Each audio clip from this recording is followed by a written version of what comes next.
ಪರಮೇಶ್ವರ ವಾಗ್ದೇವಿ ಪರಮಾತ್ಮನ ಪಾದಕ್ಕೆ ನಮಸ್ಕಾರವನ್ನ ಮಾಡ್ತಾ, ಗುರು ಹಿರಿಯರನ್ನ ಆರಾಧ್ಯ ದೇವರನ್ನ ಮನಸ್ಸಲ್ಲಿ ಸ್ಮರಣೆಯನ್ನ ಮಾಡ್ತಾ ಇವತ್ತಿನ ತರಗತಿಯನ್ನ ಪ್ರಾರಂಭ ಮಾಡೋಣ. ಹಿಂದಿನ ಅಧ್ಯಾಯದಲ್ಲಿ ನಾವು ನಹುಷನ ವಿಚಾರವನ್ನ ಮಾತಾಡ್ತಾ ಇದ್ವಿ. ಯಾವಾಗ ಗುರುಗಳಾದಂತಹ ಬೃಹಸ್ಪತಿ ಗುರುದೇವ ಇಂದ್ರನಿಗೆ ಶಾಪವನ್ನ ಕೊಟ್ಟು ಇಂದ್ರ ಪದವಿ ಅಮರಾವತಿಯನ್ನ ಬಿಟ್ಟು ಹೋಗ್ತಾನೆ. ಯಾವಾಗ ಇಂದ್ರಲೋಕದಲ್ಲಿ ಯಾರು ರಾಜ ಇರಲ್ಲ, ನಹುಷನನ್ನ ಕರ್ಕೊಂಡ್ಬಂದು ಎಲ್ಲ ಋಷಿಮುನಿಗಳು ಸೇರಿ ಆತನನ್ನ ರಾಜನನ್ನಾಗಿ ಮಾಡಿ ಇಂದ್ರ ಪಟ್ಟನನ್ನ ಕೊಟ್ಟುಬಿಟ್ರು. ಸರಿ, ಹೊಸ ಇಂದ್ರ ಬಂದ, ಅವನ್ಗೆ ಅಧಿಕಾರ ಬಂತು. ಅಧಿಕಾರ ಬಂದ ಮೇಲೆ ಏನಾಯ್ತು, ಅವನ್ ಯಾವ ರೀತಿ ಅಹಂಕಾರವನ್ನ ಪಟ್ಟ, ಅಪಮಾನದಲ್ಲಿ ಹೋದ ಅನ್ನೋದನ್ನ ಇದು ತುಂಬಾ ಕೇಳಿಸ್ಕೋಬೇಕು. ಬಡಿಸ್ತಾನೆ ಇದ್ದಾಗ ಭಗವಂತ, ಪರಮಾತ್ಮ, ನಾರಾಯಣ, ಗೋವಿಂದ ಅಂತೀವಿ. ಶ್ರೀಮಂತಿಗೆ ಬಂದ ಮೇಲೆ, ಹಣ ಬಂದ ಮೇಲೆ ಎಲ್ಲವೂ ನನ್ನಿಂದ ಅಂತೀವಿ. ಹಾಗೇನೆ ಇಲ್ಲಿ ಏನಾಗ್ತಾ ಇದೆ, ಅಧಿಕಾರದ ಮೋಹ ಬಂತು. ದೇವ, ಋಷಿ, ಪಿತೃ, ಗಂಧರ್ವ, ಯಕ್ಷಬಲ, ಋಷಿ ಮುನಿಗಳ ತಪೋಬಲ ಎಲ್ಲ ಸಿಕ್ಬಿಡ್ತು ನಹುಷನಿಗೆ. ಧರ್ಮಾತ್ಮನಾಗಿದ್ದಂಥವನು ಕಾಮಾತ್ಮನಾಗ್ಬಿಟ್ಟ. ಎಲ್ಲರೂ ಇಲ್ಲಿ ಕ್ರೀಡೆ, ದೇವೋದ್ಯಾನ, ಅಮರಾವತಿ ಬೇರೆ, ಪವಿತ್ರ ತೀರ್ಥಗಳಿತ್ತು, ಕೈಲಾಸ ಇತ್ತು, ಹಿಮವತ್ತಿತ್ತು, ಪಾರ್ಶ್ವ ಮಂದಿರ ಇತ್ತು, ಶ್ವೇತ ಪರ್ವತ ಇತ್ತು, ಎಲ್ಲಿ ನೋಡಿದ್ರು ಪುಣ್ಯ ಭೂಮಿ. ಅಂತ ಪುಣ್ಯ ಭೂಮಿಯಲ್ಲಿ ಅಪ್ಸರಿಯರ ಜೊತೆ ವಿಹಾರವನ್ನ ಆರಂಭಿಸ್ಬಿಟ್ಟ. ಕರ್ತವ್ಯ ಜ್ಞಾನ ಹೊರಟೋಯ್ತು. ಹೊಗಳು ಭಟ್ರಿಂದ ಹೊಗಳಿಸ್ಕೊಂಡ, ನಹುಷ ನೀನ್ ಬಿಟ್ರೆ ಇಲ್ಲ ಕಣಪ್ಪ, ಭೂಲೋಕದಲ್ಲಿ ಹುಟ್ಟಿ ನೀನು ಬಂದು ಇವತ್ತು ಅಮರಾವತಿಲಿ ಇಂದ್ರ ಪಟ್ಟವನ್ನ ತಗೊಂಡ್ಬಿಟ್ಟಲ್ಲ ಅಂತ ಹೊಗಳಿಸ್ಕೊಳಕ್ ಶುರು ಮಾಡ್ದ. ಬಿರುದುಗಳನ್ನ ತೆಗೆಸ್ಕೊಂಡ. ಮದ ತಲೆಗೆ ಹತ್ತಿತು. ದುರಾಲೋಚನೆ ಪರಮಾವಧಿಗೆ ಬರ್ತಾ ಇದೆ. ಕಡೆ ಎಲ್ಲಿಗ್ ಬಂದ, ನಾನು ಇಂದ್ರನಾದ ಮೇಲೆ ಹಳೆ ಇಂದ್ರ ಇದ್ದ ಅವನ ಹೆಂಡತಿ ನನಗೂ ಹೆಂಡತಿ ಆಗಬೇಕು ಅಂದ್ಬಿಟ್ಟ. ನಾನ್ ಅಧಿಕಾರ ವಹಿಸ್ಕೊಂಡ ಮೇಲೆ ಆಕೆ ನನ್ನ ಜೊತೆ ಬಂದು ಸೇರ್ಬೇಕು. ಇದು ಭೋಗ ಲೋಕ. ಇದು ಏನ್ ನೀವು ಎಂಜಾಯ್ಮೆಂಟ್ ಆಫ್ ಲೈಫ್ ಅಂತ ಕರೀತೀರ, ಹಾಗೆ ಅವನು ಭೋಗ ಲೋಕ. ಇದು ನನಗೆ ಹೇಗ್ ಬೇಕೋ ಹಾಗಿರ್ಬೇಕು. ಅವಳನ್ನ ಎಳ್ಕೊಂಡ್ ತಗೊಂಬನ್ನಿ ಅಂತ ಆದೇಶ ಮಾಡ್ಬಿಟ್ಟ. ಯಾರನ್ನ? ಮೊದಲಿದ್ದಂತಹ ಇಂದ್ರ ಹೆಂಡತಿಯನ್ನ. ಈ ಕಡೆ ಹಳೆ ಇಂದ್ರ ಇಲ್ಲ, ಆದ್ರೆ ಇಂದ್ರಾಣಿ ಮಾತ್ರ ಅಲ್ಲೇ ಇದ್ಲು. ಇಂದ್ರನ ಹೆಂಡತಿ ಇಂದ್ರಾಣಿ. ನೋಡಿ, ಹೆಣ್ಮಕ್ಳಿಗೆ ಪರೀಕ್ಷೆ ಕಾಲ, ಟೆಸ್ಟಿಂಗ್ ಟೈಮ್ ಅಂತ ಬರುತ್ತೆ ಜೀವನದಲ್ಲಿ. ಗಂಡ ಕಷ್ಟದಲ್ಲಿ ಇರ್ಬೇಕಾದ್ರೆ ಗಂಡನಿಗಿಂತ ಜಾಸ್ತಿ ಕಷ್ಟ ಅನುಭವಿಸೋಡು ಹೆಂಡತಿ ಅಂತೆ. ಗಂಡನಿಗಿಂತ ಜಾಸ್ತಿ ಅವಮಾನವನ್ನ ಅನುಭವಿಸೋದು ಹೆಂಡತಿ ಅಂತೆ. ಗಂಡ ಮಾಡಿದ ಪಾಪದ ಪಾಲನ್ನ ಹೆಚ್ಚಾಗಿ ಅನುಭವಿಸೋಳು ಹೆಂಡತಿ ಅಂತೆ. ಆದ್ರೆ ಈ ಸತ್ಯ ಪಾಪ ಅವಳಿಗೆ ಮಾತ್ರ ಗೊತ್ತಿರುತ್ತೆ. ಬೇರೆಯವ್ರ ಕಣ್ಣಿಗೆಲ್ಲ ಮನೆ ಗಂಡಸ್ ಕಷ್ಟ ಪಡ್ತಾ ಇದ್ದಾನೆ, ಹೆಣ್ಮಗು ಅಲ್ಲ, ಅವಳು ಮನೇಲಿ ಕೂತ್ಕೊಂಡಿದ್ದಾಳೆ ಅಂತ. ಆದ್ರೆ ಮನೇಲಿ ಕೂತಿರೋಳು ಗೊತ್ತಿರುತ್ತೆ ಗಂಡನ ಪರವಾಗಿ ಆಕೆ ಎಷ್ಟು ಕಷ್ಟ ಪಡ್ತಾ ಇದ್ದಾಳೆ ಅಂತ. ಹಾಗೆ ಇಲ್ಲಿ ಇಂದ್ರ ಹೋದ, ಅವಳು ಇಂದ್ರ ಲೋಕದಲ್ಲಿ ಇರ್ಬೋದೇನೋ, ಹಾಗಂತ ಅವಳ ಮಾನಸಿಕ ನೆಮ್ಮದಿಗಳಿತ್ತು. ಯಾವ ಪಾಪಿ ಹಳೆ ಇಂದ್ರನ ಹೆಂಡತಿನ ಇಂದ್ರಾಣಿಗೆ ಎಳ್ಕೊಂಡ್ ಬನ್ನಿ ಅಂತ ಆದೇಶ ಮಾಡ್ತಾನೆ. ಅವಳು ಬೃಹಸ್ಪತಿಗಳ ಹತ್ರ ಶರಣಾದ್ಲು, ಗುರುದೇವ ಕಾಪಾಡಿ, ನನ್ ಗಂಡನ್ಗೇನೋ ಶಾಪ ಕೊಟ್ಟಿ ಕಳಿಸ್ಬಿಟ್ರಿ ನೀವು, ನಾನೇನ್ ತಪ್ಪು ಮಾಡಿದ್ದೆ, ಇವತ್ತು ಇಂಥ ಪರಿಸ್ಥಿತಿ ಬಂದಿದ್ಯಲ್ಲ ನನಗೆ, ನಾನು ಏನ್ ಮಾಡ್ಬೇಕು, ದೇವ ರಕ್ಷಿಸು, ಈ ದುರಾತ್ಮನ ಕಾಮ ಬಾಹು ನನ್ನನ್ನ ಬಿಡಿಸು, ಈ ನಹುಷನಿಂದ ನನ್ನನ್ನು ರಕ್ಷಿಸು. ನಾನು ಪತಿವ್ರತೆ, ಸುಭಗೆ, ಇಂದ್ರಪ್ರಿಯೆ, ನನಗೆಂದೂ ವೈಧವ್ಯ ಯೋಗ ಇಲ್ಲ ಅಂತ ವೇದ ಹೇಳುತ್ತೆ. ಆದ್ರೆ ಈ ನೀಚನಿಂದ ನನ್ ಪತಿವ್ರತ ಧರ್ಮವನ್ನ ನಾನು ಕಳ್ಕೊಳ್ಳ, ನನ್ನ ನೀವೇ ಕಾಪಾಡ್ಬೇಕು ಗುರುದೇವ ಅಂತ ಬೇಡ್ಕೊಂಡ್ಲು. ಆಮೇಲೆ ಹೋಯ್ತು, ಬೃಹಸ್ಪತಿಗಳು ಸಮಾಧಾನ ಮಾಡ್ತಾ ಇದ್ದಾರೆ ಹೆಣ್ಮಗಳಿಗೆ. ಇಂದ್ರಾಣಿ, ಸ್ವಲ್ಪ ಸಮಾಧಾನ, ಒಳ್ಳೆ ಕಾಲ ಬರುತ್ತೆ ಪ್ರತಿಯೊಬ್ಬರಿಗೂ ಕೂಡ. ಇಂದ್ರ ಮತ್ತೆ ಬಂದು ಅಧಿಕಾರವನ್ನು ವಹಿಸ್ಕೊಂಡು ನೀವಿಬ್ರು ಸುಖ ಸಂತೋಷದಿಂದ ಬಾಳುವಂತ ಸಮಯ ಬರುತ್ತೆ.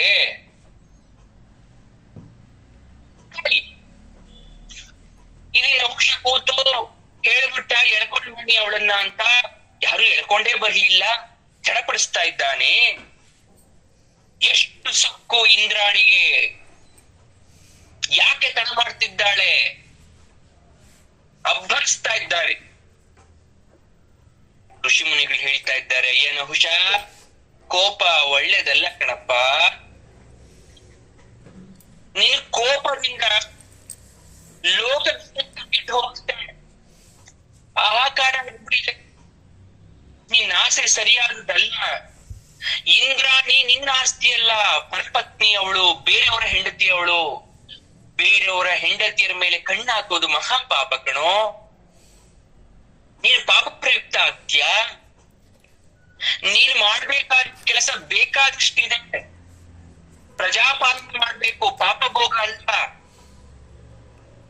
ಋಷಿ ಮುನಿಗಳೆಲ್ಲ ಸಲಹೆಯನ್ನ ಕೊಡ್ತಾ ಇದ್ರೆ ಅದ್ಯಾವ್ದು ಬಹುಶಃ ಕಿವಿಗೆ ಹೋಗ್ಲೇ ಇಲ್ಲ, ರುಚಿಸ್ಲಿಲ್ಲ. ಏನಂತ ಇದ್ದಾನೆ,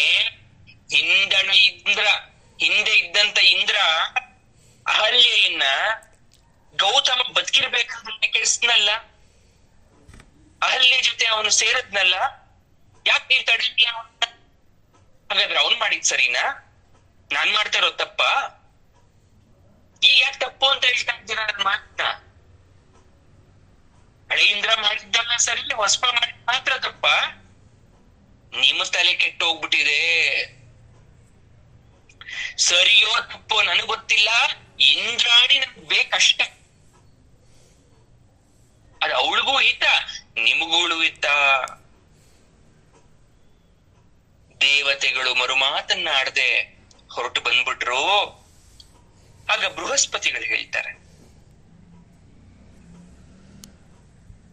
ಮೊಂಡ, ನಮ್ಮ ಮಾತ್ ನೀನ್ ಕೇಳ್ತಾ ಇಲ್ಲ.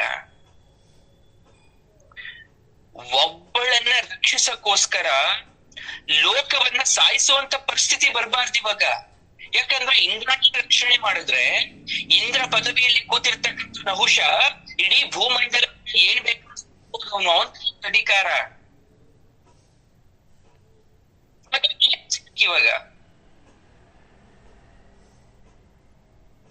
ಎಲ್ಲ ಏನ್ ಹೇಳ್ತಾ ಇದ್ದಾರೆ ಈಗ ಅಂದ್ರೆ, ಇಂದ್ರಾಣಿ ನಹುಷನನ್ನ ಸೇರಿದ್ರೆ ಏನೂ ತಪ್ಪಿಲ್ಲ ಬಿಡಿ ಅಂದ್ಬಿಟ್ರು. ಆದ್ರೆ ಇಂದ್ರ ದೇವ ಗುರುಗಳನ್ನ ಹೊರಗೆ ಹೋಗುದ್ಲು. ಬೃಹಸ್ಪತಿ ಹೇಳ್ತಾನೆ, ಧರ್ಮಜ್ಞ, ನಾನ್ ನಿನ್ ಕೈ ಬಿಡೋದಿಲ್ಲ. ನೀನು ಸತ್ಯಶೀಲೆ, ಬ್ರಾಹ್ಮಣನಾದಂತಹ ನಾನು ಅಕಾರ್ಯವನ್ನ ಯಾವತ್ತೂ ಮಾಡಲ್ಲ. ಶಾಸ್ತ್ರ ಏನ್ ಹೇಳುತ್ತೆ ಗೊತ್ತಾ ಮಗಳೇ, ಯಾರು ಕೈ ಬಿಟ್ರು ಭಗವಂತ ಕೈ ಬಿಡಲ್ಲ. ಯಾರಾದ್ರೂ ಭಗವಂತನ ಆಜ್ಞೆಯನ್ನು ಮೀರಿ ತಪ್ಪನ್ನು ಮಾಡೇ ಮುಂದಕ್ಕೆ ಹೋಗ್ತಿರೋ ಅವನ ಸಂತಾನನೇ ನಾಶ ಆಗ್ಬಿಡುತ್ತೆ. ಅವನು ಭೂಮಿ ಚೆಲ್ಲ ಬೀಜ ಪಡೆಯಲ್ಲ. ನೀವೆಲ್ಲ ಒಂದ್ ಮಾತು ಕೇಳಿರ್ಬೋದು, ಪಾಪಿಗಳು ಕಾಲಿಟ್ರೆ ಗರ್ಕೆ ಹುಲ್ಲು ಬೆಳೆಯಲ್ಲ ಅಂತ. ಅದು ಶಾಸ್ತ್ರದ ನಿಯಮ ಏನ್ ಗೊತ್ತಾ? ಹಾಗಂದ್ರೆ ಯಾರು ಅಕಾರ್ಯಗಳನ್ನ ಅಪಾಪಗಳನ್ನ ಮಾಡ್ತಾ ಇರ್ತಾರೆ ಅವ್ರ ಕೈಲಿ ಒಂದು ಗಿಡದಲ್ಲಿ ಬೀಜ ಹಾಕ್ಸಿ ಆ ಬೀಜ ಹುಟ್ಟಲ್ವಂತೆ ಅವ್ರ ಕೈಲಿ. ಅದು ವಿಷ ಆಗಿ ಪರಿಣಾಮ ಆಗಿ ಬೀಜ ಸತ್ತೋಗುತ್ತಂತೆ. ಕಾರಣ ಆ ಪಾಪಿ ಕೈಯಿಂದ ಒಂದು ಬೀಜ ಕೂಡ ಮೊಳಕೆ ಹೊಡೆಯಲ್ಲ ಅಂತ. ಅವನ್ ಕಾಲಿಟ್ಟ ಕಡೆ ಗರಿಕೆ ಹುಲ್ಲು ಕೂಡ ಒಣಗೋಗುತ್ತೆ ಅಂತ. ಹಿಂದೆ ಒಂದು ಲೋಕ ಇತ್ತು, ಅದ್ರಲ್ಲಿ ಯಾರು ಒಳ್ಳೆಯವರು ಯಾರು ಕೆಟ್ಟವರು, ಯಾರು ಸತ್ಯಸಂಧರು ಅಲ್ಲ ಅಂತ ಕಂಡಿಡಿಯೋಕೆ ಆ ರಾಜ ಏನ್ ಮಾಡ್ತಿದ್ನಂತೆ, ಯಾರು ಬಂದ್ರು ಅವ್ರಿಗೆಲ್ಲ ಸಹಾಯ ಮಾಡ್ತಿದ್ದ. ಸಹಾಯ ಮಾಡೋಕ್ಕಿಂತ ಮುಂಚೆ ಅವ್ರ ಕೈಯಲ್ಲಿ ಒಂದು ಹಿಡಿ ಜೋಳವನ್ನ, ರಾಗಿಯನ್ನ ಭೂಮಿಗೆ ಹಾಕ್ಸೋದು. ಅವ್ರು ಹಾಕ್ದಂತ ರಾಗಿ ಜೋಳ ಬಂತ 9 ದಿವಸ ಆದ್ಮೇಲೆ ಅವ್ರ ಸತ್ಯಸಂಧರು ಅವ್ರು ಕೊಡಿ ದಾನ, ಬರ್ಲಿಲ್ವ ಅವ್ರು ಕೊಡ್ಬೇಡಿ, ಅವ್ರು ಪಾಪಾತ್ಮರು ಅಂತಿದ್ನಂತೆ. ಹಾಗೆ ಇಲ್ಲಿ ಬೃಹಸ್ಪತಿಗಳು ಹೇಳ್ತಾ ಇದ್ದಾರೆ, ಅವನಿರ ಕಡೆ ಮಳೆ ಅವನಿರೋ ಕಡೆ ಆಪತ್ತು ಬಂದ ಯಾರೂ ರಕ್ಷಿಸಲ್ಲ. ಅವನು ಹೋಮ ಮಾಡಿದ್ರೆ ಯಾವ ದೇವತೆಗಳು ಹವಿಸನ್ನ ಸ್ವೀಕರಿಸಲ್ಲ. ಅವ್ರ ಪಿತೃಗಳ ಪಿಂಡ ಇಟ್ರು ಕೂಡ ಪಿತೃಗಳು ತೃಪ್ತಿ ಆಗಲ್ಲ ಅಂತ ಬೃಹಸ್ಪತಿಗಳು ಹೇಳ್ತಾ ಇದ್ದಾರೆ. ಜೊತೆಗೆ ಯಾವ ಕಾರಣಕ್ಕೂ ಇಂದ್ರಾಣಿಯನ್ನ ಬಿಟ್ಕೊಡೋದಿಲ್ಲ. ಅದೊಂದು ಉಪಾಯ ಹೇಳ್ತೀನಿ, ಕೇಳಿಸ್ಕೊಳ್ಳಿ. ನಹುಷನಿಗೆ ಸ್ವಲ್ಪ ಕಾಲಾವಕಾಶ ಕೇಳ್ಕೊಳ್ಳಿ. ಸ್ವಲ್ಪ ಕಾಲಾವಕಾಶ ಕೊಡಪ್ಪ, ಇಂದ್ರಾಣಿ ಬರಕಂತ ಕಾಲಾವಕಾಶ ಬೇಕಂತೆ ಅಂತ ಕೇಳ್ಕೊಳ್ಳಿ ಅವನ ಹತ್ರ. ಎಲ್ಲ ದೇವತೆಗಳೇ ಕಾಲಾವಕಾಶ ಯಾಕೆ ಅಂದ್ರೆ ಮುಂದೆ ಕಾಲನೆ ಎಲ್ಲವನ್ನ ಸರಿ ಮಾಡುತ್ತೆ. ಗರ್ವಿತ ಬಲಶಾಲಿ ಆದ ನಹುಷ ಅವನ್ ಪಡ್ಕೊಂಡಿರೋ ವರವನ್ನು ಹಾಳಾಪತನ ಮಾಡ್ತೇನೆ ನಾನು. ಇಷ್ಟೆಲ್ಲ ದೇವತೆಗಳು ಒಪ್ತಾ ಇಲ್ಲ ಬೃಹಸ್ಪತಿಗಳ ಮಾತನ್ನ. ಇಲ್ಲ ಅದು ಹೇಗ್ ಕಾಲವನ್ನು ಸರಿ ಮಾಡುತ್ತೆ ಗುರುಗಳೇ? ಇಂದ್ರಾಣಿ ಹತ್ರ ಹೋದ್ರು, ಅಮ್ಮ ನೀನ್ ವ್ಯಾಪಕಳು, ಸ್ಥಾವರ ಜಂಗಮವನ್ನೆಲ್ಲ ರಕ್ಷಿಸೋಳು, ಪಾತಿವ್ರತಕ್ಕಿಂತ ಕ್ಷೇಮ ಮುಖ್ಯ, ಜಗತ್ತಿನ ಕ್ಷೇಮ ಮುಖ್ಯ. ನಹುಷನನ್ ಸೇರ್ಕೊಂಡ್ಬಿಟ್ಟು ನೀನು, ಅವನಿಗೆ ನಿನ್ ಗಂಡನಿಗಿಂತ ಏನ್ ಕಡಿಮೆ ಇಲ್ಲ. ಆ ತಾಯಿ ಏನೂ ಹೇಳ್ದೇ ಇರೋ ಪರಿಸ್ಥಿತಿಯಲ್ಲಿ ತಲೆಯನ್ನ ತಗ್ಗಿಸಿ ನಿಂತ್ಕೊಂಡಿದ್ದಾಳೆ. ಬೃಹಸ್ಪತಿ ಒಂದು ಉಪಾಯ ಹೇಳ್ಕೊಟ್ರು ಇಂದ್ರಾಣಿಗೆ. ನೋಡಮ್ಮ, ನಾನೀಗೊಂದು ಉಪಾಯ ಹೇಳಿಕೊಡ್ತೀನಿ, ಕೇಳಿಸ್ಕೊ. ಏನ್ ಗುರುಗಳೇ? ವೇದದಲ್ಲಿ ಉಪಶ್ರುತಿ ಅಂತ ಒಂದು ವಿದ್ಯೆ ಇದೆ, ಕೇಳಿಸ್ಕೊಳ್ಳಿ ಎಲ್ಲ ಹೆಣ್ಮಕ್ಳು. ವೇದದಲ್ಲಿ ಉಪಶ್ರುತಿ ಅಂತ ಒಂದು ವಿದ್ಯೆ ಏನಂದ್ರೆ ನಿಶಾ, ರಾಕ, ಸಿನಿವಾಲಿ ಅಂತ ಕೇಳಿರ್ಬೋದು. ಸಿನಿವಾಲಿ ಅಂತ ಯಾರಾದ್ರೂ ಕೇಳಿರ್ತೀರ. ಆ ಸೂಕ್ತಗಳಲ್ಲಿ ಅದನ್ನ ಸಂದೇಹ ನಿರ್ಣಾಯಕ, ಆಪನ್ ನಿವಾರಕ, ಕಂಟಕ ನಿವಾರಕ ಅಂತ ಮಂತ್ರ ಇದೆ.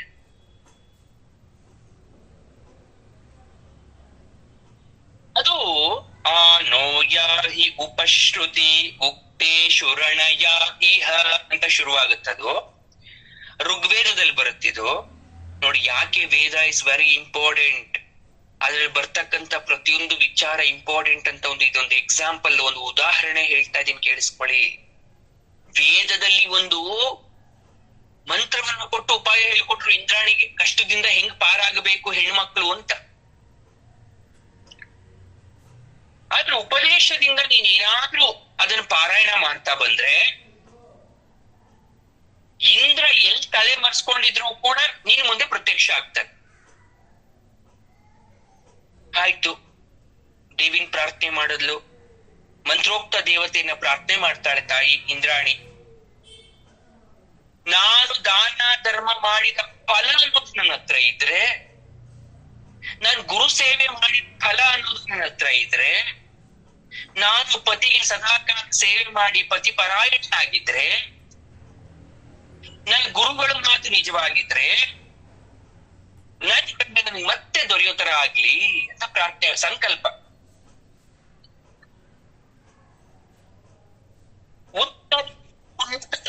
ಜಪವನ್ನ ಶುರು ಮಾಡಿದ್ಲು ತಾಯಿ, ಮಂತ್ರ ಜಪವನ್ನ ಮಾಡ್ತಾ ಇದ್ದಾಳೆ. ಮಂತ್ರ ದೇವತೆ ಅವಳ ಜಪಕ್ಕೆ ಮೆಚ್ಚಿ ಪ್ರತ್ಯಕ್ಷಳಾದ್ಲು ಇಂದ್ರಾಣಿ ಮುಂದೆ. ಇಂದ್ರ ಇರ್ತಕ್ಕಂಥ ಠಾವನ್ನ, ಅಂದ್ರೆ ದಾರಿಯನ್ನ, ಜಾಗವನ್ನ, ಸ್ಥಳವನ್ನ ತೋರಿಸಿದ್ಲು. ಎಲ್ಲಿದ್ದಾನೆ ಅವನು? ಹಿಮವತ್ ಪರ್ವತದ ಉತ್ತರದ ಮಾನಸ ಸರೋವರದಲ್ಲಿದ್ದಾನೆ. ಹೇಗೆ? ಮಾಡ್ಕೊಂಡ್ ಕೂತಿದ್ದ ನೋಡಿ, ಎಂತ ಸೀಕ್ರೆಟ್ ಪ್ಲೇಸ್ ಅದು. ಯಾರು ಕೊಡ್ತಾರ? ಮಾನಸ ಸರೋವರ. ಆ ಮಾನಸ ಸರೋವರ ಕೊಳದತ್ರ 5 ಬಣ್ಣದ ತಾವರೆ ಹೂವ, ಆ ತಾವರೆ ಹೂವದ ದಂಟಲ್ಲಿ ಸ್ಟಿಗ್ಮಾ ಪಾರ್ಟ್ ಅದ್ರೊಳಗಡೆ ಹೋಗಿ ಸೇರ್ಕೊಂಡ್ಬಿಟ್ಟವನ.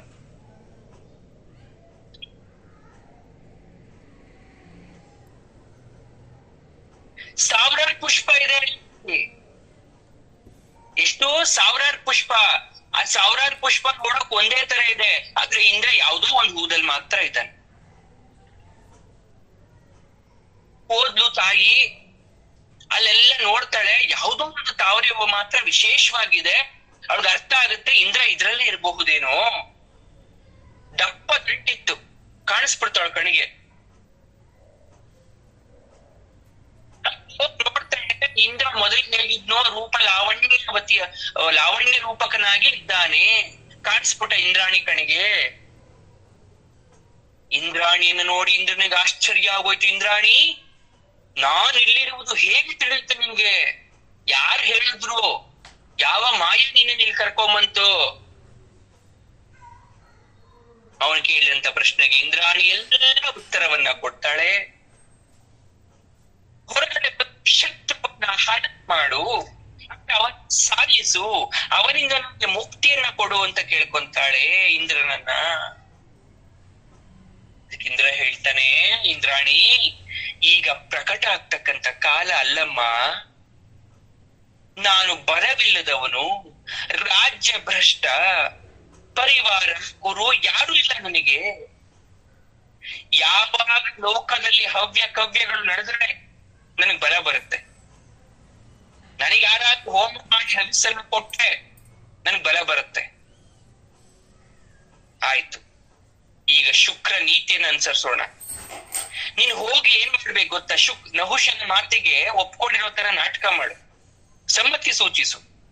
ಮುಂದೆ ಹೀಗ್ ಮಾಡುವಂತ ಇಂದ್ರ ತಂತ್ರವನ್ನ ವಿವರಿಸ್ತಾನೆ. ಹೇಗೆ ಅಂದ್ರೆ, ಈಗ ಹೋಗು, ಗೊತ್ತಾಗುತ್ತೆ ಇಲ್ಲ. ಇಂದ್ರಾಣಿ ಮತ್ತೆ ಬಂದ್ಲು, ಅಮರಾವತಿ ಇಂದ್ರಲೋಕಕ್ಕೆ ಬಂದು ನಹುಷನಿಗೆ ಹೇಳಿ ಕಳಿಸ್ತಾಳೆ, ಇಂದ್ರನ ಹಳೆಯ ವಾಹನಗಳು ಯಾವ್ಯಾವ್ದು, ಇಂದ್ರನ ಹತ್ರ ಯಾವ್ಯಾವ ವಾಹನ ಇತ್ತು? ಆನೆ, ಕುದುರೆ, ರಥ.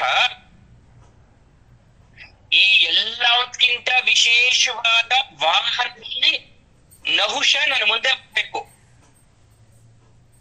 ಆ ಹೊಸ ವಾಹನ ಯಾವುದು ಅಂದ್ರೆ ಋಷಿ ವಾಹನ. ಸಪ್ತರ್ಷಿಗಳು ಅವರೇ ಆತನಲ್ಲಿ ಹೊತ್ಕೊಂಡಿರ್ಬೇಕು. ಚಂದದ ಪಲ್ಲಕ್ಕಿಯಲ್ಲಿ ನಿನ್ನ ಕೂರಿಸ್ಕೊಂಡು ಹೊತ್ತು ನನ್ನಲ್ಲಿ ಬಂದ್ರೆ ನಾನು ಬರ್ತೀನಿ ಅಂತ ಹೇಳಿ ಕಳಿಸ್ಬಿಟ್ರು.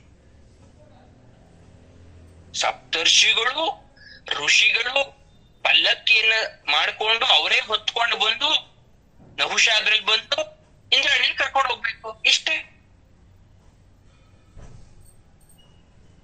ಕಾಮವಶನಾದಂತಹ ನಹುಷ ಇದೇನು ಮಹಾ ಅಂತ ಈಗುತ್ತಾ ಇದ್ದಾನೆ.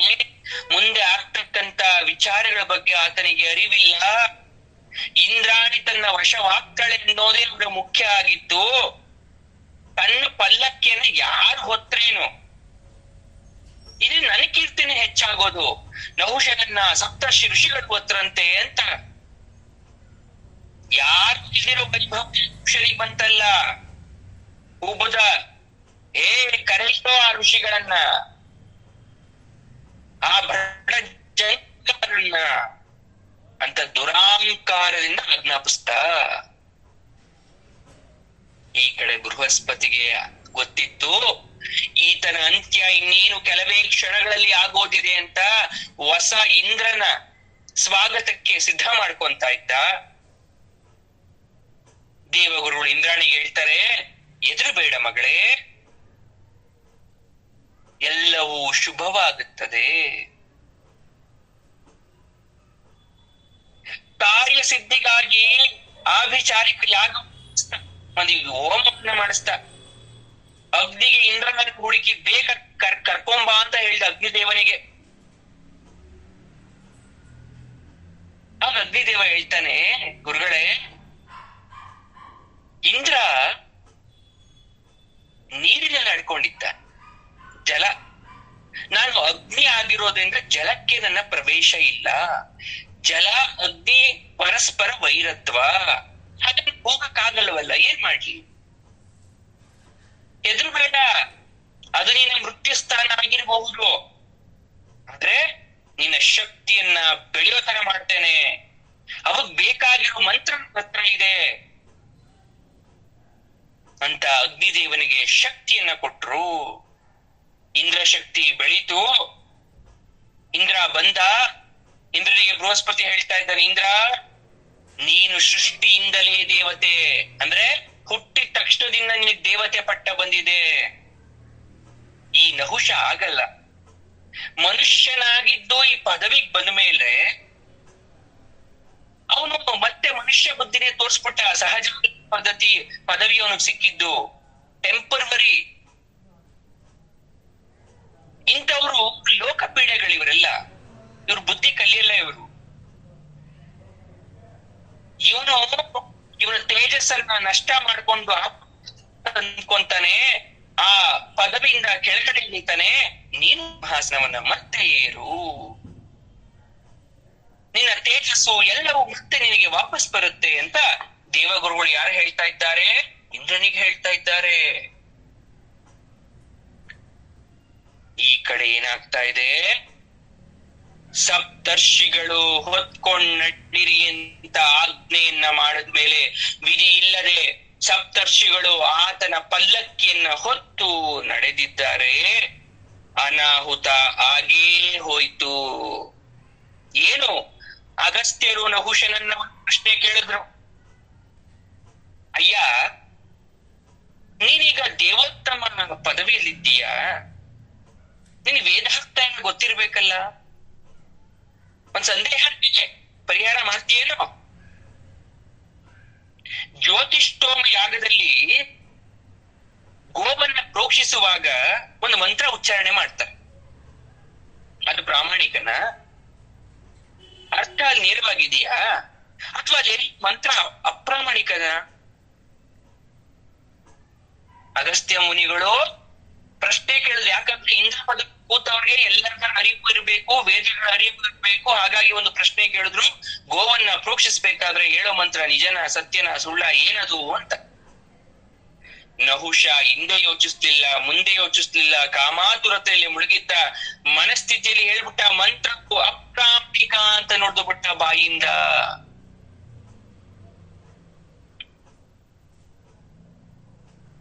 ಯೋಚನೆ ಮಾಡ್ದೆ ಉತ್ತರ ಕೊಟ್ಟ.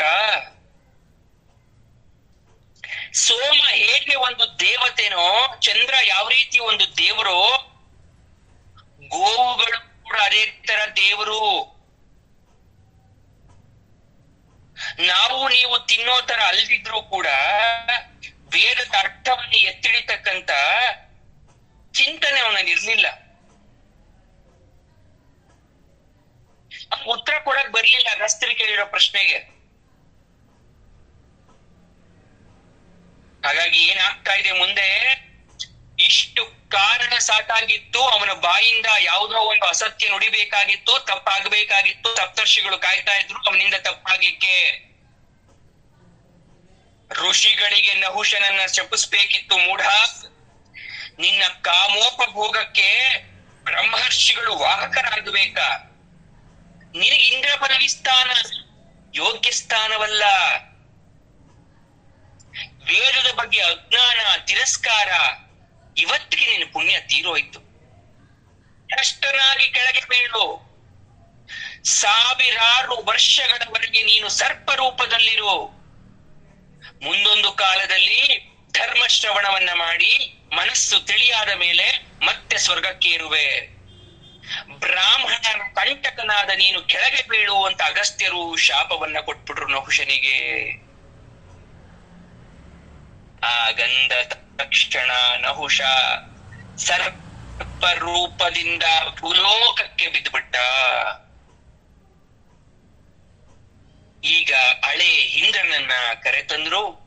ಎಲ್ಲ ದೇವತೆಗಳು, ಋಷಿಗಳು ಒಗ್ಗೂಡಿ ಪಟ್ಟಾಭಿಷೇಕವನ್ನ ಮಾಡಿದ್ರು. ಇಂದ್ರಾಣಿ ಮತ್ತೆ ಇಂದ್ರ ಪತ್ನಿಯಾಗಿ ಪಟ್ಟಾಭಿಷಿಕ್ತಳಾದ್ಲು. ಇದು ಇಂದ್ರ ಶಾಪ. ಯಾವ ರೀತಿ ಇಂದ್ರ ಶಾಪಕ್ಕೆ ಗುರಿಯಾದ ಗೊತ್ತಾಯ್ತಲ್ಲ. ಶಲ್ಯ ಮತ್ತು ಯುಧಿಷ್ಠಿರನ ಕತೆ ಮಾತಾಡ್ಬೇಕಾದ್ರೆ ಬಂದಂತಹ ಇಂದ್ರನ ಶಾಪ ಪ್ರವೃತ್ತಿ. ಈಗ ಮತ್ತೆ ಕಥಾಲೋಕಕ್ಕೆ ಬರೋಣ. ಭಗವದ್ಗೀತೆ ಕಥಾಲೋಕದಲ್ಲಿ ಶಲ್ಯ ಮಾತಾಡ್ತಾ ಇದ್ದಾನೆ. ಏನಂತ ಮಾತಾಡ್ತಾ ಇದ್ದಾನೆ? ಅಯ್ಯ ಯುಧಿಷ್ಠಿರ, ನೀನ್ ಹೇಳಿದ ಕತೆ ಚೆನ್ನಾಗಿತ್ತು, ಆದ್ರೆ ಇತಿಹಾಸದಲ್ಲಿ ನಡೆದಿದ್ದೇ ನಡೆಯುತ್ತಲ್ವಪ್ಪ.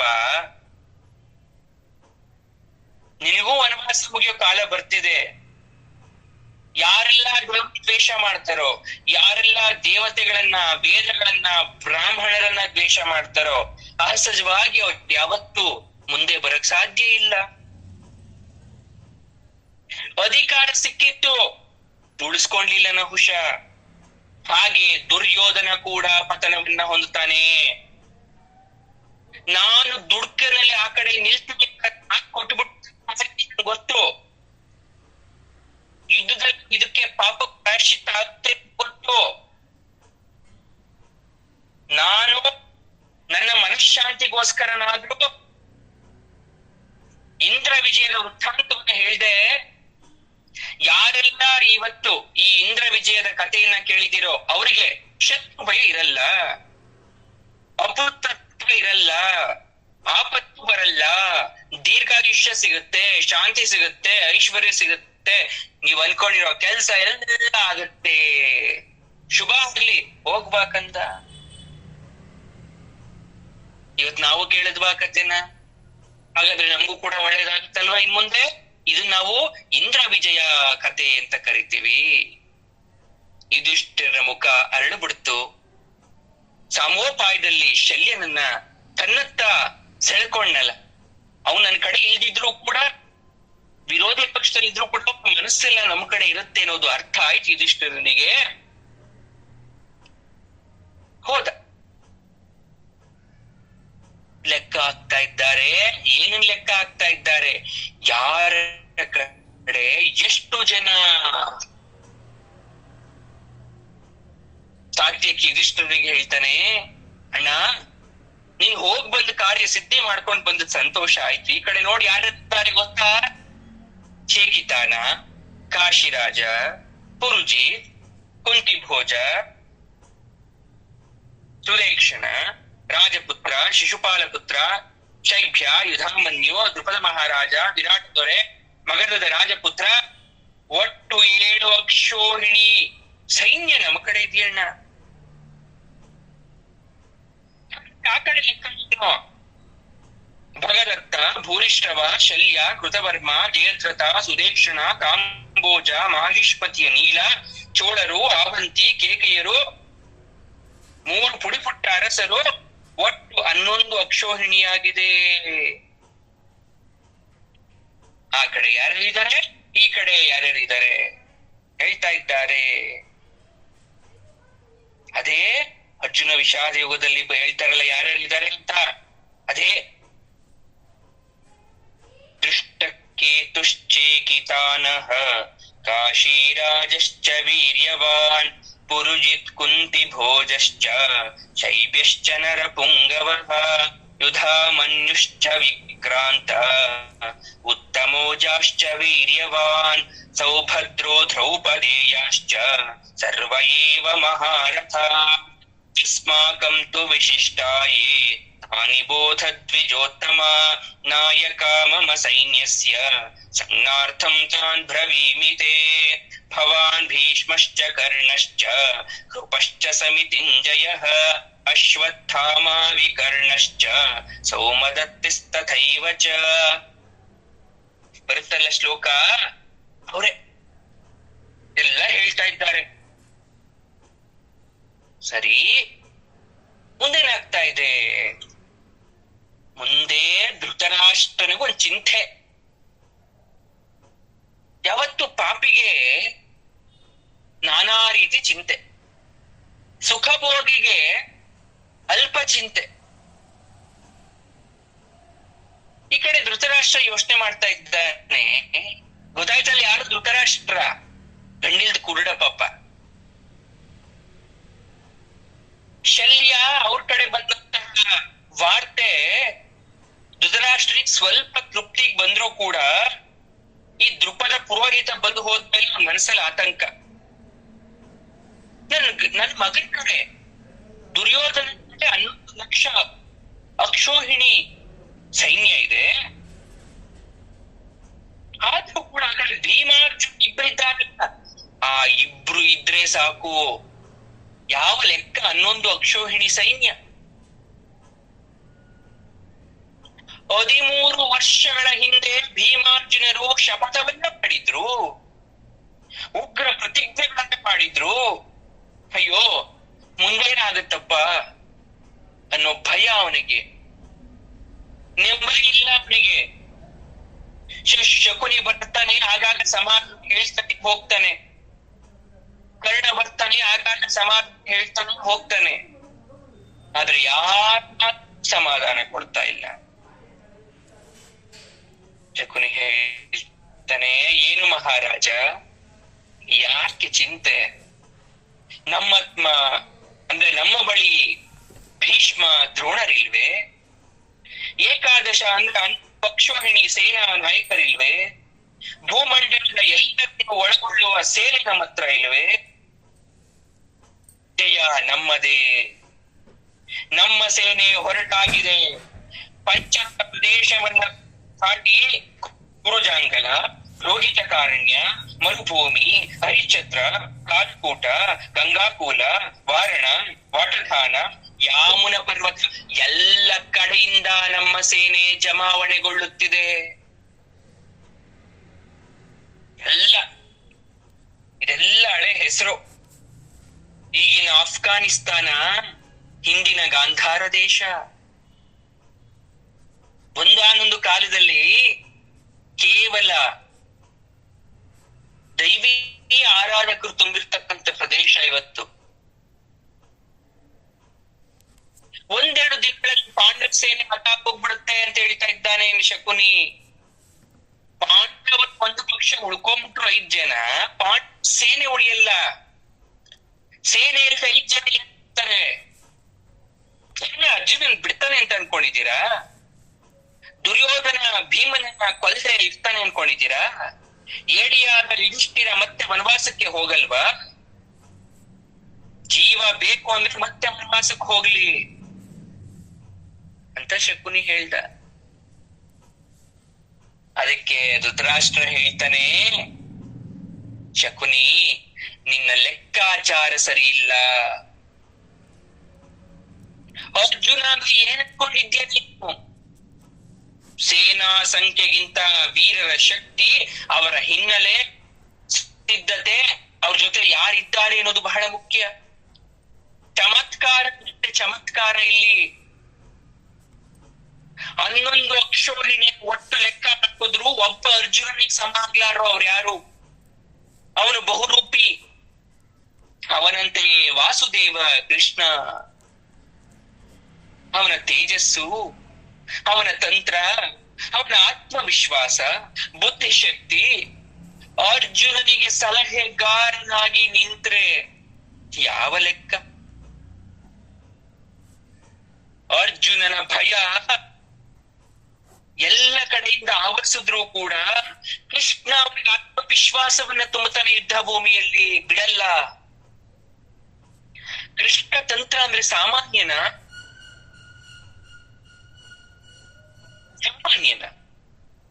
ದೃಪದ ಪುರೋಹಿತ ಕಣ್ಣಿಗೆ ಉತ್ತರ ಹೇಳಿಲ್ವಾ?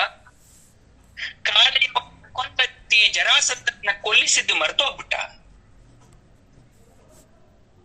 ಅರ್ಜುನ ಬಹುರೂಪಿ ಅಂತಕ್ಕಂಥ ಧೃತರಾಷ್ಟ್ರ ಏನು ಬಹುರೂಪಿ ಅಂದ್ರೆ, ಯುದ್ಧ ಭೂಮಿಯಲ್ಲಿ ಯಾವ ಕಡೆ ಯಾವ ಕ್ಷಣದಲ್ಲಿ ಯಾವ ರೂಪದಲ್ಲಿ ಬೇಕಾದ್ರೂ ಕಾಣಿಸ್ಕೊಳ್ಳೋನ ಬಹುರೂಪಿ ಅಂತೀವಿ.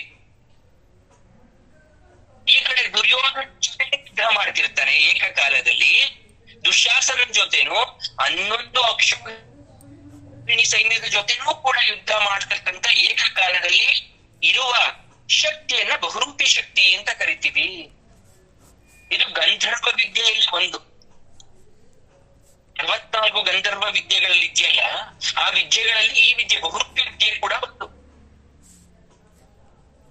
ಶಕುನಿ ಹೇಳ್ತಾನೆ, ಅದೆಲ್ಲ ಹಳೆ ಮೋಸದ ಕತೆ ಮಹಾರಾಜ, ಈ ಮಾಯೆ ಈಗ ನಡೆಯೋದಿಲ್ಲ. ಯಾಕಂದ್ರೆ ಕೃಷ್ಣ ಈಗ ತಟಸ್ಥ. ಅಲ್ಲೇ ಮೋಸ ಹೋಗ್ತಾ ಇರೋದು ಶಕುನಿ. ನೀವೆಲ್ಲ ಅವನ ತಂತ್ರಗಾರಿಕೆ ನಿಮಗೆ ತಿಳಿತಾ ಇಲ್ಲ. ನೋಡಿದೀನಿ ನಿಮ್ಮ ತಂತ್ರ, ಅರಗಿನ ಮನೆ ತಂತ್ರ, ಘೋಷಯಾ ತಂತ್ರ, ಗೋಗ್ರಹಣ ತಂತ್ರ. ನೀವು ಅವರನ್ನ ಏನು ಮಾಡಕ್ಕಾಗ್ಲಿಲ್ಲ. ಎಲ್ಲವನ್ನ ಕೃಷ್ಣ ವಿಫಲ ಮಾಡ್ದ. ಅವನಿಗೂ ಇದಕ್ಕೂ ಏನು ಸಂಬಂಧ ಇರ್ಲಿಲ್ಲ, ನನಗಂತೂ ಕೊಂಡಿಲ್ಲ. ನಿನಗ್ ಬೇಡ್ವಾ? ಕೃಷ್ಣ ಯಾರು? ಬರೀ ಗೊಲ್ಲನ, ಬರೀ ಯಾದವನ, ವಿಧಿನ, ದೇವರ? ಯಾರು? 2 ಪಗಡೆ ನಾಟಕ ತಂತ್ರ ತಿರುಗುಬಾಣದ ಸ್ಥಿತಿಯಲ್ಲಿ ಇದೆ ಈಗ. ಯಾರು ಉಳಿತಾರೆ, ಯಾರು ಅಳಿತಾರೆ ಅಂತ. ಸಂಜಯ ಜ್ಞಾನಿ ಅಲ್ವಾ? ಅವ್ರು ಹೇಳ್ತಾರೆ ಕಾಲಕ್ಕೆ ದೇವರು ಅಂತ, ಅಂದ್ರೆ ಸಮಯನೇ ದೇವರು ಅಂತ ಹೇಳ್ತಾರೆ. ಸಮಯ ಎಲ್ಲ ನಿರ್ಧಾರ ಮಾಡುತ್ತೆ ಅಂತ ಹೇಳಿದ ನನಗೆ. ಆ ಕಾಲ ಯಾರು ಗೊತ್ತಾ? ಅವ್ನು ಹೇಳ್ದ ಯಾರು ಕಾಲ ಅಂತ ಕೇಳಿದ್ಕೆ ಕೃಷ್ಣನೇ ಕಾಲ ಆಗ್ತಾ ಇತ್ತು. ನನಗೆ ನೆಮ್ಮದಿ ಇಲ್ಲ.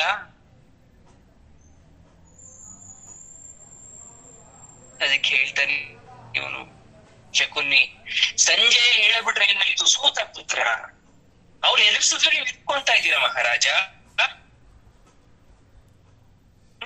ಸೂತ್ರ ಪುತ್ರನೇ ಅಲ್ವಾ? ಸಂಜೆ ನಿಮಗೆ ಹೀಯಾಡಿಸ್ತಿದ್ಯಾ?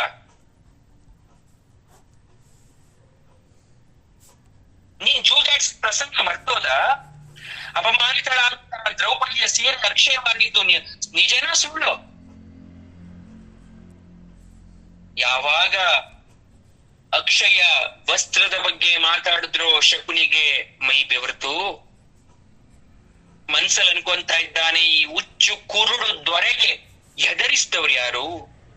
ಯಾಕ್ ಧೈರ್ಯ ಹೇಳಲಿಲ್ಲ? ಇವ್ರು ಕಣ್ಣಿಲ್ದಿದ್ರು ಅಕ್ಷಯ ವಸ್ತ್ರ ನಿಜವಾಗಿದೆ ಅಂತ ಹೇಳ್ತಾ ಇದ್ದಾನೆ. ಅದ್ರ ನೆನಪು ಇವಾಗ ಯಾಕೆ ಬಂತು ಇವನಿಗೆ? ಆ ಮಾಯ ಮುಂದೆ ನಮ್ ದೇವರು ನಡೆಯಲ್ಲ ಅನ್ನೋ ಶಂಕೆನ? ನನ್ ಸಂಚಲ್ಲ ನಡೆಯಲ್ಲ ಅಂತಕ್ಕಂಥದ್ದು ಹೇಳ್ತಾ ಇದ್ದಾನೆ ಇವನು. ಈಗ ಸ್ವಲ್ಪ ದನಿಯನ್ನ ಕಡಿಮೆ ಮಾಡಿ ಹೇಳ್ತಾನೆ, ಮಹಾರಾಜ, ರಾಜಕಾರಣದಲ್ಲಿ ಸ್ವಾರ್ಥ ಸಾಧನೆ ಮುಖ್ಯ. ಹಾಗಂತ ಜೂಜಿನ ಸಭೆಯಲ್ಲಿ ವ್ಯಾಸರಿಗೆ ನೀವೇ ಹೇಳಿದ್ರಿ, ನೆನ್ಪಿದ್ಯಾ? ನಾವು ಸಾಧನೆ ಮಾಡ್ಬೇಕು ಅಂದ್ರೆ ಸ್ವಾರ್ಥ ಇರ್ಬೇಕು ನಮ್ಮಲ್ಲಿ. ಮೊದ್ಲು ನಾನು, ಆಮೇಲೆ ಬೇರೆಯವರೆಲ್ಲ. ಯಾರಿಗೇನಾದ್ರೇನು, ಯಾರ್ ಬಿದ್ರೇನು, ಹತ್ರೇನು, ಹಾಳಾಗೋದ್ರೇನು, ಸತ್ರೇನು, ನಾನ್ ಚಿಂತಿಸ್ಬೇಕು. ನನ್ ಬದುಕಿರೋ ತನಕ ಜೀವನ ಬದುಕಿ ಹೇಳ್ತೀರಾ ಪಾಪ ಪುಣ್ಯ, ದೇವ್ರು, ಸ್ವರ್ಗ, ನರಕ, ನ್ಯಾಯಾಲಯ, ಕಲ್ಪನೆ, ಇದೆಲ್ಲ ನಾನ್ ನೋಡಿಲ್ವಲ್ಲ. ಜಸ್ಟ್ ಇಮ್ಯಾಜಿನೇಷನ್, ಕಾಲ್ಪನಿಕ ಚಿತ್ರಣ. ಯಾಕೆ ಕಾಲ್ಪನಿಕ ಚಿತ್ರಣವನ್ನ ಹೇಳಿ ಹೇಳಿ ಭಯ ಪಡಿಸ್ತೀರ ನನಗೆ? ಯಾಕೆ ಭಯ ಪಡ್ಬೇಕು ನಾನು ಇದನ್ನೆಲ್ಲ ತಿಳ್ಕೊಂಡು? ಆಯ್ತು, ಹೋದ್ಮೇಲೆ ಏನು ಕುಂಬಿ ಪಾಕದಲ್ಲಿ ಹಾಕ್ತಾರ, ಹಾಕ್ಲಿ, ಅವಾಗ ಅನುಭವಿಸೋದ್ ನೋಡ್ಕೊಳ್ಳೋಣ. ಆದ್ರೆ ಈಗ ಚೆನ್ನಾಗಿರ್ಬೇಕಷ್ಟೇ. ಶಕುನಿ ನಮ್ಮನ್ಸದಿರೋ ಮಾತನ್ನ ಹೇಳ್ತಾವನ್ ಪಾಪ. ನಾವು ಹಂಗೆ ಅಲ್ವಾ? ನಮ್ಮ ಮಕ್ಕಳು ಹಂಗೆ ಅಲ್ವಾ ವಿತಂಡವಾದ ಮಾಡೋದು?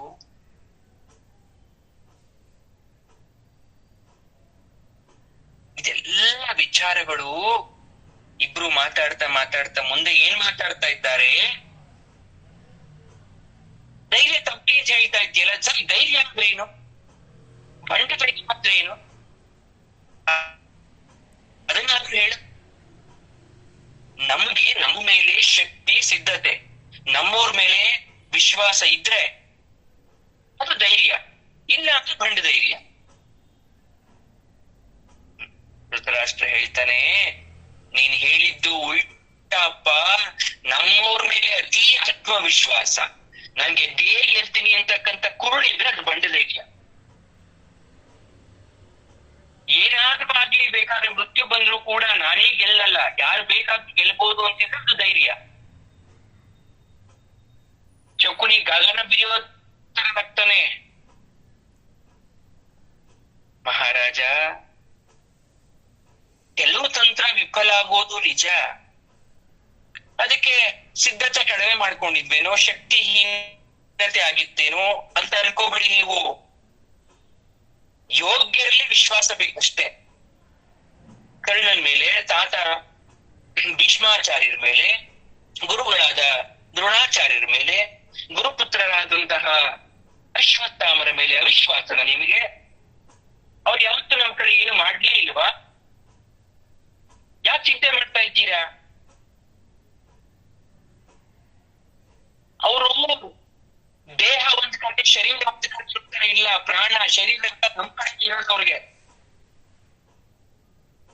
ದುರ್ಯೋಧನ ಹೇಳ್ತಾನೆ, ನೀನ್ ತಪ್ಪು ತಿಳ್ಕೊಂಡಿದ್ದೆ ಶಕುನಿ, ಅವರ ದೇಹಗಳು ಮಾತ್ರ ನಮ್ಮೊಟ್ಟಿಗೆ, ಅವರ ಆತ್ಮಗಳೆಲ್ಲ ಕೃಷ್ಣನ ಮೇಲೆ. ಕೃಷ್ಣ ಭಕ್ತಿ ಅಂದ್ರೆ ಏನು ಅಂತ ಗೊತ್ತಾ ನಿನಗೆ? ಯುಧಿಷ್ಠಿರ ಸಾಮ್ರಾಟ್ ಆಗುವುದು ನನ್ನ ಮಕ್ಳಿಗೆ ಇಷ್ಟ ಇತ್ತ? ಅವತ್ತು ರಾಜಸೂಯ ಯಾಗ ಮಾಡ್ಬೇಕಾದ್ರೆ ಎದೆ ಮುಟ್ಕೊಂಡು ಹೇಳಿ ಯಾರಿಗೆ ಇಷ್ಟ ಇತ್ತು ಅಂತ? ಚಿಂತೆ ಮಾಡಕ್ ಸಾಧ್ಯವಿಲ್ಲ. ಕೂಡ ಈ ಯುದ್ಧ ಅಂತಕ್ಕಂಥ ಬೀಜ ಬಿತ್ತಿದ್ಯಾರು, ಭಯ ಹುಟ್ಟಿಸಿದ್ಯಾರು ಎಲ್ಲರ ಹತ್ರ? ನಾನು ನೀನು ಸ್ವಲ್ಪ ಶಿಶುಪಾಲ ತಾಡಿದ್ದು, ಭಾಗ್ಯ ತಾಡಿದ್ದು. ಯುಧಿಷ್ಠಿರ ಕೃಷ್ಣನನ್ನು ಸ್ತುತಿಸ್ಬೇಕಾದ ನಿಂತಿದ್ದ, ಕೃಷ್ಣನಂತೆ ತಾಡಿ ಕಚ್ಚಿತ ಇಟ್ಕೊಂಡಿದ್ದ. ಇದೆಲ್ಲ ನೋಡ್ತಾ ಇದ್ರೆ ಸಮಯ ಮೀರ್ ಹೋಗಿದೆ, ಯಾವುದು ನಮ್ ಕೈಲಿಲ್ಲ. ಯಾರು ಧೈರ್ಯ ಹೇಳಿದ್ರೆ ಏನು? ಶಕುನಿ, ಧೃತರಾಷ್ಟ್ರ ಇಬ್ಬರ ಮಾತುಗಳು ಮುಗಿತಾ ಇಲ್ಲ. ಕಡೆಗೆ ಸಂಜೆ ಬರ ಹೇಳು, ಅವನು ವೇದಾಂತಿ, ಪಾಂಡವಪ್ರಿಯ ಆದ್ರೂ ಕೂಡ ನನ್ನ ಹಿಂದೆ ನಿಂತು ಪ್ರತಿಯೊಂದು ಮಾತನ್ನ ನನ್ನ ಕಣ್ಣಾಗಿ, ನನ್ನ ಕಿವಿಯಾಗಿ ಹೇಳ್ತಾನೆ. ಕಳುಹಿಸು. ಯಾಕಂದ್ರೆ ಸಂಜಯ ಯಾವತ್ತೂ ಸುಳ್ಳನ್ನ ನುಡಿಯೋನಲ್ಲ. ವ್ಯಾಸರಿಂದ ಪಡೆದಂತಹ ದಿವ್ಯ ಶಕ್ತಿಯಿಂದ ಅವನು ಪಾಂಡವರ ಪರನಾಗಿದ್ರು ಕೂಡ ರಾಜನಿಗೆ, ಧೃತರಾಷ್ಟ್ರನಿಗೆ ಎಲ್ಲ ವರದಿಯನ್ನ ಹೇಳ್ತಾ ಇರ್ತಾನೆ.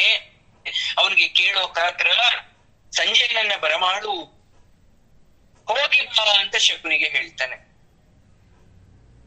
ಮುಂದೆ ಸಂಜಯ್ ಧೃತರಾಷ್ಟ್ರ ಏನ್ ಮಾತಾಡಿದ್ರು ಅನ್ನೋ ವಿಚಾರವನ್ನ ಮುಂದೆ ತಿಳ್ಕೊಳ್ಳೋಣ. ಆದ್ರೆ ನಮ್ಮ ಎಲ್ಲ ಆಗು ಹೋಗುಗಳಿಗೆ, ಸಕಲ ನಾಟಕಗಳಿಗೆ ಸೂತ್ರಧಾರಿಯಾದಂತಹ ಪರಮಾತ್ಮನ ಕೃಷ್ಣನನ್ನ ನೆನಪಿಸುತ್ತಾ ಸರ್ವಂ ಶ್ರೀ ಕೃಷ್ಣಾರ್ಪಣಮಸ್ತು ಅಂತ ಹೇಳೋಣ. ಸರ್ವಂ ಶ್ರೀ ಕೃಷ್ಣಾರ್ಪಣಮಸ್ತು.